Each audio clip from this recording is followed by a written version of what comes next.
future. Get ready for the ride. We're going down to hell tonight, so strap yourself inside. There's a glaring contradiction in your world that's made of glass. Something small can shatter it and nail you to the past. The road beneath your wheels, the madness that you feel. Oh, you will pay with your life. Welcome to the Metal Boys. Today on the show, Paul Di'Anno's new band and his new album. The band called Architects of Chaos, the album called The League of Shadows. With me, once again, the one, the only, the irreplaceable, Mr. Giles Lavery. How you doing, man? I built you up, and you just very, you know, what's going on here? I built you up, very low key. You built me up, and I brought it right down. We're here to talk about the new Paul Di'Anno Architects of Chaos record called League of Shadows. What do you think of it, Jimmy? It's impressing me so far. It's impressing me very much so. It's been 15 years since Paul Di'Anno with the band or solo has released any new material. I stand corrected. He's always been releasing songs, you know, here and there, a couple of cover tunes, been appearing on a lot of bands' records, but this is the first time in 15 years that he has a complete album with a band of fresh, new material.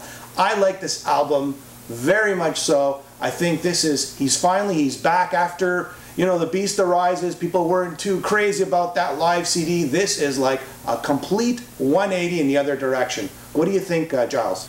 Well, you speak the truth there, Jimmy. You're telling no lie. And it's true. 15 years is a long time to wait since Nomad, which, you know, that got reissued with a couple extra songs as Living Dead. But, yeah, it's 15 years. Wow, I didn't even count them. That's a really long time between records. I personally feel, I mean, I have a bit of a soft spot for, and rightly so, for the Killer's Murder 1 album. And I always sort of saw that as the high watermark of Paul's post-Maiden career, and this is the best thing in my opinion since that. This record delivers in the same way that record delivers. Traditional, hard-hitting, well, you know, I would say British metal, but it's not. It's a German band, is my understanding. Is that correct? Yeah, that's correct. It's Phantoms. Right, well, British vocalist, that's for sure, and right. You can, you know, there's no substitute for that in regards to, you know, Paul Di'Anno. He's always going to be one of the greats of, you know, British metal. Yeah. And this album proves that. You know, it's been too long. I think we need more music from Paul. You know, in the future. Hopefully, it won't be another 15 years. You know what I like about this album? It's basically taken every solo album. It touches on everything, right? It touches on every album he's done in the past, and it's all on this album. Sort of a best of his musical journey that he had since the days that he left Maiden. Except for maybe the self-titled Di'Anno album. I'm not hearing a whole lot. Yeah, except for the self-titled. And speaking of that, I have that in the shot here, by the way. I have the original record. I love that record. I think it's great. I love it too. It's possibly not the record he should have come back with, you know, immediately post Maiden. Yeah. I think there is room for that record in his catalog. Actually, I have it on vinyl. I bought it the day it came out, and I enjoyed it very much so. And anyways, on this, going back to the Architects of Chaos, it takes a lot of music from the 80s, the galloping Maiden-ish guitar, you know, twin guitar attack and harmonies. It takes the growling vocals of the 90s, a lot of his high falsetto in, let's say, the Millennium, and it just puts it all together into one album. The songs are short, they're sweet, they're to the point, straightforward metal. I don't know, I mean, they're all catchy. I keep listening to this album. It also has 3 slow songs. I wouldn't call them ballads. I would just call them slow songs. And that's where Paul is. I think that's where his voice has always shined, in the slow stuff, in the clean vocal stuff. He could really carry a tune. I agree. Dreamkeeper was always a highlight for me in his catalog. I mean, I think he's got a wonderful voice when he does that sort of, you know. This is, if anything, this is just a punchy. If you were to compare it to the 90s, it'd be more of like an early 90s, you know, and like I said, Killer's Murder 1, maybe with the intensity just dialed up maybe, you know, 15%. It's got more in common with Killer's Murder 1 than anything else.